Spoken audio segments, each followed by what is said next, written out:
Assalamualaikum. My name is Hamza and today our topic of discussion is evidence of atoms. इस topic का मकसद है क्या हम एटम्स को देख सकते हैं।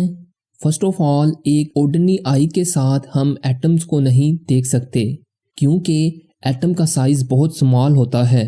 सो to see small objects we use compound microscope and electron microscope. चलिए वन बाय वन इनको डिस्कस करते हैं। First one is compound microscope. देखने में ये कुछ इस तरह की होती है। So in compound microscope light is use to see the small objects.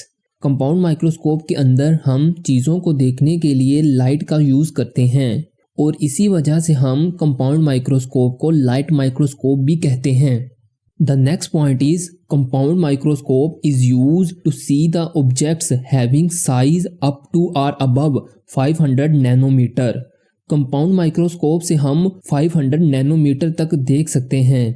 Usually हम बैक्टीरिया वगैरह को देखने के लिए कंपाउंड माइक्रोस्कोप का यूज़ करते हैं और 1 नैनोमीटर 10 की पावर -9 मीटर के इक्वल होता है। The next point is atom can not be seen in compound microscope because the wavelength of light is bigger than the atom. कहता है कि हम कंपाउंड माइक्रोस्कोप से एटम को नहीं देख सकते क्योंकि एटम का size wavelength of visible light से भी स्मॉल होता है। विजिबल लाइट की जो वेवलेंथ है वो है 400 से 700 नैनोमीटर तक, जबकि अगर हम एटम के साइज की बात करें तो वो होता है 0.2 नैनोमीटर तक। So this is the main reason we cannot use compound microscope to see atom because the wavelength of light is greater than the size of atom. Next is electron microscope. In electron microscope we use a beam of electrons to see the small objects. Electron microscope के अंदर हम small objects को देखने के लिए beam of electrons इस्तेमाल करते हैं। It can magnify the object about 15 million times. Electron microscope की मदद से हम चीज़ों को 15 मिलियन टाइम्स बढ़ा करके देख सकते हैं। नेक्स्ट पॉइंट में कहता है कि अगर हम ग्रेफाइट के पीस को इलेक्ट्रॉन माइक्रोस्कोप के नीचे रखें तो हमें layer of carbon atoms show होती है, यानी इलेक्ट्रॉन माइक्रोस्कोप से भी हम एक एटम को क्लियरली नहीं देख सकते बल्कि इलेक्ट्रॉन माइक्रोस्कोप से ग्रुप ऑफ एटम्स यानी लेयर ऑफ कार्बन एटम्स को देख सकते हैं। आपकी बुक के अंदर एक पिक्चर के अंदर लेयर ऑफ कार्बन एटम्स को शो किया गया है।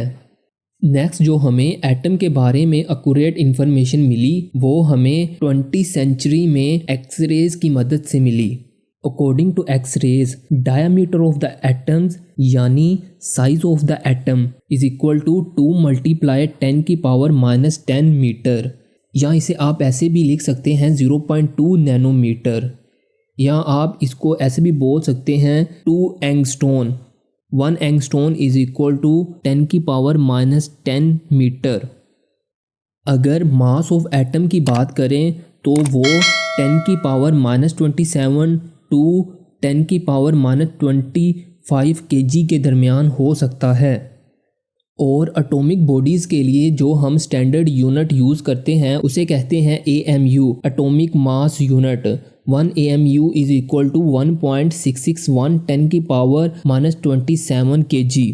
नेक्स्ट पॉइंट में कहता है even a full stop may have 2 million atoms present in it. कहता है कि अगर हम पेंसिल की मदद से एक फुल स्टॉप लगाएं तो उसके अंदर भी 2 मिलियन एटम्स प्रेजेंट हो सकते हैं। इस बात से आप अंदाज़ा लगा सकते हैं कि एटम का साइज़ कितना छोटा होता है। So this is all about evidence of atoms. मिलते हैं नेक्स्ट वीडियो में, तब तक के लिए अल्लाह हाफिज़।